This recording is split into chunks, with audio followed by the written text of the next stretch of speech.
Side of the coin, we're worried about vitamin D deficiency. The sun can produce tremendous amount of vitamin D production, and the tablets may not do a good its job. So we have to balance what is the good way to get vitamin D in the body.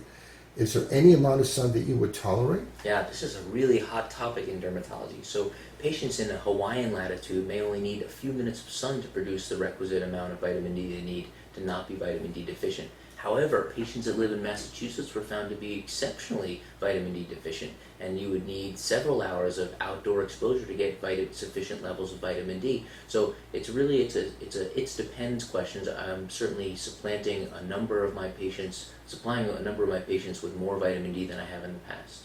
So in other words, in the northern climates, there's so much of the ozone layer, it prevents the penetration of the kind of light you want? I think just more of ambient sun exposure. We're not getting as much sun as they are in locations close to the equator.